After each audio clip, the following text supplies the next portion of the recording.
हस्बे ख्याल के मोअज़्ज़ज़ दोस्तों, अस्सलामु अलैकुम। दोस्तों, अल्लाह ताला ने इस दुनिया का निज़ाम चलाने के लिए कुछ असूल, ज़ाब्ते और कायदे मुकर्रर किए हैं। बिला तफरीक मुसलमान और गैर मुस्लिम जो भी इंसान इनकी पाबंदी करेगा और मुतय्यन करदा असूलों के मुताबिक चलेगा, उसके लिए कामयाबी के दरवाजे खुल जाएंगे। तारीख के औराक शाहिद हैं कि बाबर जब फरगाना से चला तो सांड की नंगी पीठ पर सवार था। बेसरो सामानी ही उसका सरो सामान थी, लेकिन जफाकशी ने उससे गुलाम नहीं सुल्तान बना दिया। ऐसे मुनीर को लोग कारोबार का बेताज बादशाह कहते हैं। ऐसे मुनीर ने पाकिस्तान की कारोबारी बरादरी में जिस कदर शोहरत समेटी है वो शायद ही किसी के हिस्से में आई हो। चमड़े के कारोबार के आगाज में ही उन्हें नुकसान हुआ तो उन्होंने गलत तरीकों से कारोबार को सहारा देने से इनकार कर दिया। उनका कहना था, मुझे दिवालिया होना मंजूर है लेकिन अपनी जुबान और साख पर हर्फ नहीं आने दूंगा। नतीजा साफ जाहिर था, उनका सारा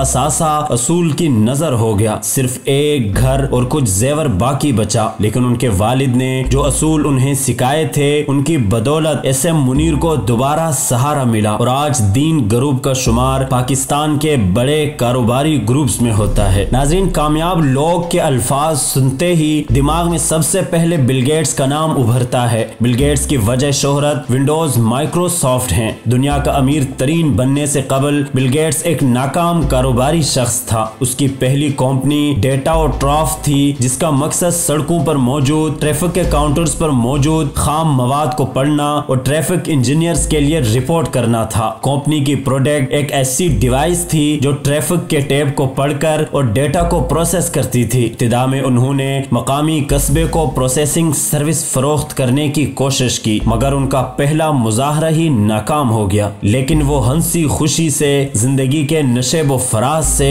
गुजरते रहे। वो बड़ी लगन से मेहनत करते रहे और आखिरकार माइक्रोसॉफ्ट दुनिया की सबसे बड़ी पर्सनल कंप्यूटर सॉफ्टवेयर कंपनी बनकर उभरी। नाज़रीन, निक वुडमैन फन बग पहनने के काबिल कैमरों की तख्लीकी कंपनी का मालिक है। निक कॉलेज के दिनों में एक औस दर्जे का तालिब इल्म था। सबसे पहले उसने एक ई-कॉमर्स वेबसाइट .com तख्लीक की। ये वेबसाइट सस्ती इलेक्ट्रॉनिक अशिया फरोख्त करती थी। कंपनी कोई मुनाफा ना कमा सकी, लिहाजा उससे जल्द ही बंद कर दिया गया। इस नाकामी ने उसे मजीद मेहनत पर मजबूर किया। लिहाजा 1999 में उसने फन बग नामी एक ऑनलाइन मार्केटिंग कंपनी कायम की। इस वेबसाइट का तरीकाकार खेल के जरिए मार्केटिंग करना था, यहाँ तक कि वो मुख्तलिफ सरमायाकारों से $3.9 मिलियन के फंड्स हासिल करने में कामयाब हो गया था। मगर 2001 तक निक जिन कंपनियों से मार्केटिंग कर रहा था उनके जरिए वो अपने सारिफीन बनाने में नाकाम रहा। यहाँ दूसरी बार नाकामी हुई और $4 मिलियन का नुकसान हुआ। दूसरी कंपनी डूबने के बाद निक ने कैमरे के लिए एक नई किस्म गोप्रो पर काम शुरू किया, जिन्हें पहना जा सकता था, जो एथलीट्स और महम जो लोग इस्तेमाल करते थे।